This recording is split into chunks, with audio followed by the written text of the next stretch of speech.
Saudara, sebulan jelang hari pencoblosan calon wakil presiden nomor urut 3, Mahfud MD berkeliling di Jawa Timur bertemu dengan masyarakat. Apa saja yang ia dapatkan dari masyarakat, ada keluhan dan sebagainya, serta seperti apa ide dan gagasannya untuk kemajuan bangsa. Bersama saya sudah hadir Profesor Mahfud MD, calon wakil presiden nomor urut 3. Prof. Mahfud, terima kasih sudah bersama Niluh. Sehat selalu, Prof. Terima kasih Niluh. Ini luar biasa agak serak ya suara karena terlalu banyak. Saya lihat agenda di Jawa Timur padat sekali, Prof. Padat sekali. Saya keliling-keliling terus ke kantong-kantong, terutama kantong-kantong yang punya budaya Madura pulau, lalu Madura daratan yang diaspora di sini. Kan banyak tuh, Surabaya ke timur sampai Banyuwangi itu hampir semua. Tapi Prof, saya lihat jadwalnya banyak ke pondok pesantren. Kenapa pilihnya ke sana, Prof? Karena memang salah satu kekurangfahaman masyarakat pesantren, terutama masyarakat yang secara tradisional Islam kuat itu, kurang paham tentang Ganjar Pranowo. Memang ada daerah-daerah tertentu ya, yang memang misalnya PDIP itu agak susah berkembang, misalnya Madura. Sumatera Barat gitu kan, Aceh, daerah-daerah tertentu gitu. Karena ada sentimen atau ada cara penghayatan keagamaan yang lebih fundamental. Atau bahkan mungkin bisa disebut puritan. Nah, seakan-akan kalau PDIP dan Pak Ganjar ini kurang tepat. Nah, di situ saya masuk untuk menjelaskan bahwa sebenarnya konsepsi PDIP itu nasionalis, murni, dan tetap memberi pintu lebar. Ya seperti Bung Karno lah. Ikon ideologinya kan Bung Karno. Bung Karno itu sangat nasionalis, tapi juga Muslim yang cerdas dan taat, kan gitu. Bagaimana mereka merespon? Oh iya, sudah banyak yang mulai paham, terutama di pesantren-pesantren itu ya sudah mulai pertama ini harus saya katakan karena ini hasil dari lapangan. Pak Ganjar tuh sholat bagus loh, gitu. Nah, itu pesantren tertarik. Pak Ganjar tuh mantulnya seorang kiai loh, karena mertuanya Atiko tuh kakeknya kan pengurus NU, dan Atiko sendiri di pesantren di Sarang. Nah, di situ mulai mengerti. Jadi semua antara Prof dengan Pak Ganjar ini berbagi wilayah, berbagi peran. Tapi sempat bertemu anak muda juga ya, Prof ya? Iya. Ini memang upaya untuk menggait suara anak muda ini. Iya juga, kan semua segmen kan harus ditreatment agar punya ketertarikan untuk memilih. Saya juga bukan hanya dengan anak muda, ibu-ibu petani kopi di Jawa Barat. Apa yang mereka sampaikan, Prof? Ibu-ibu itu kan termasuk kaum yang termarginalkan ya, kaum rentan kan ibu itu. Misalnya 82% pekerja-pekerja perempuan itu upahnya di bawah UMR dan tidak ada perlindungan hukum yang lebih kuat atas pekerjaan mereka.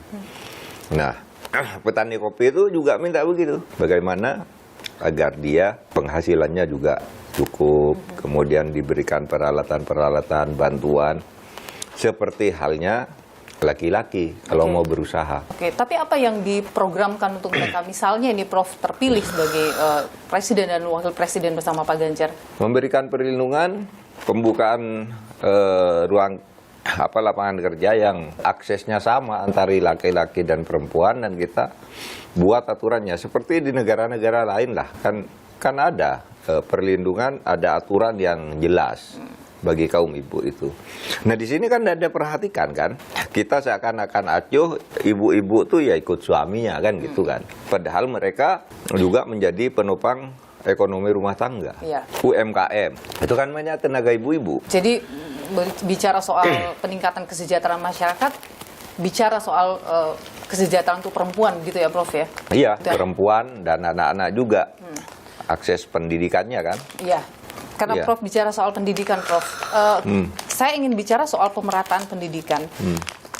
Saat ini kan anggaran pendidikan kita memang 20% dari APBN kita, Prof. Tapi Iya. soal akses merata belum di Indonesia. Dalam catatan Kemendikbud ada 288 kecamatan tidak punya SMP, 618 kecamatan tidak punya SMA, kekurangan 781.000 guru di Indonesia. Dari Ganjar Mahfud ini bagaimana untuk memastikan pemerataan itu terjadi di pendidikan? Begini, anggaran 20% itu selama ini kan sering campur baur antara overhead untuk gaji-gaji dan keperluan pegawai yang terhubungnya itu dengan pengembangan pendidikannya, sarana dan prasarananya. Kalau saya berpikir sesuai dengan putusan MK aja yang sudah dibuat, Mahkamah Konstitusi itu mengatakan 20% itu murni untuk kegiatan fasilitas pendidikan dan sarana pendidikan, tidak termasuk overhead.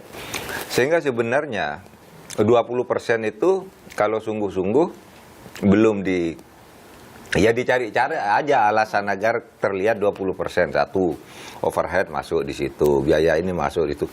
Biaya lembaga lain itu yang menyelenggarakan pendidikan di luar Kemendikbud dihitung juga sebagai pendidikan, dicari-cari gitu, diklat apa yang diselenggarakan oleh kantor tuh masuk aja pendidikan sehingga terlihat 20%. Padahal idenya 20% tuh ya khusus untuk sarana dan prasarana. Jadi kuncinya di situ, tidak mencampur adukan. Iya. Selain masalah pendidikan, kebutuhan dasar manusia itu juga adalah kesehatan, Prof. Dalam catatan Kementerian Kesehatan bahwa tenaga kesehatan itu jumlahnya memang mengalami peningkatan, tapi masalahnya adalah distribusinya tidak merata. Tidak semua tenaga kesehatan mau dikirim ke wilayah-wilayah pelosok, dan tidak semua wilayah-wilayah pelosok punya fasilitas kesehatan. Bagaimana Ganjar Mahfud ini menghadirkan itu? Ya, dua dimensi itu ya. Pemerataannya itu harus diatur dalam sebuah kebijakan yang tegas. Tidak boleh ada dispensasi karena hubungan kekeluargaan, karena kasihan atau apa, sehingga sering disebut ada ordal. Di berbagai birokrasi banyak ordal, di kesehatan juga sama, banyak ordal. Kita atur di tempat-tempat di mana tenaga kesehatan dibutuhkan, di situ fasilitasnya, kemudian kesejahteraan tenaganya juga harus diperhatikan, sehingga nanti ada proporsionalitas. Sebenarnya bukan soal pemerataan juga, soal biaya kesehatan ya. Belum lama kan dulu ada orang sakit tidak boleh masuk karena tidak ada yang menjamin, dia belum punya BPJS, iya kan? Di desa-desa masih banyak orang begitu, tidak punya akses, dan kita mungkin tidak terlalu peduli. Nah, oleh sebab itu BPJS itu BPJS kesehatan harus diperkuat, diratakan, kemudian aturan-aturannya untuk pelayanan itu harus ketat.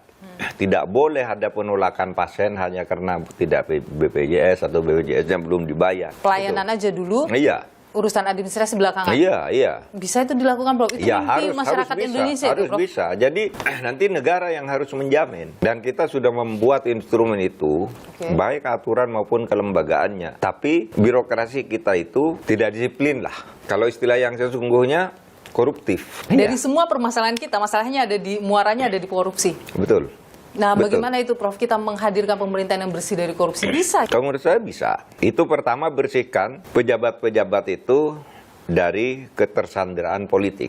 Ketika pemimpin juga dipilih melalui jalur politik, bagaimana ya bisa menghadirkan bebas dari sandera politik tadi, Prof? Ya itulah.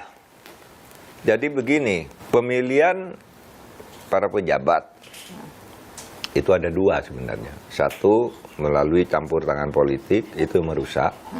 Karena coba Anda bayangkan, orang mau menjadi hakim agung misalnya, atau hakim MK itu pakai tawar-menawar politik. Rembuk di antara mereka, ini, terus nitip, awas.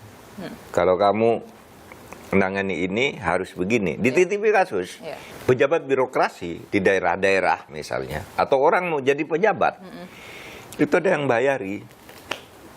Nah, kalau sudah jadi, nanti kasih pada yang bayar ini fasilitas-fasilitas yang haram. Nah, yang gini sebenarnya tinggal ditertibkan aja. Oke, cara menertibkannya nanti gimana, Pak? Pemimpin yang berani aja. Oke. Saya melihat sekarang tidak ada yang berani. Makanya itu berhadapan-hadapan dengan banyak. DPR. Hah? Berhadap-hadapan dengan DPR. Ya justru itu harus berani juga dengan DPR. Kalau saya kan berani dengan DPR. Ini ada pertanyaan ini Prof dari netizen, apakah nanti ketika sudah jadi wapres Prof masih akan bersuara lantang seperti itu? Pastilah. Saya kira pertimbangan Bu Mega dan koalisi pengusung agar saya tetap lantang. Agar orang yang lantang itu naik gitu, lebih tinggi lagi sehingga kelantangannya itu berpengaruh lebih luas kan gitu. Ini loh, saya sekarang sudah berumur 66, mau 67. Masa produktivitas saya mungkin tidak lama kan, paling 5 tahun gitu. Nah, itu harus saya pertaruhkan untuk mempertahankan jati diri saya seperti itu. Jangan dirusak hanya karena jabatan baru lalu reputasi saya hilang itu. Oleh sebab itu saya tidak akan merusak reputasi saya, menjutak citra saya hanya karena saya jadi wapres. Justru saya akan tetap seperti itu. Oke.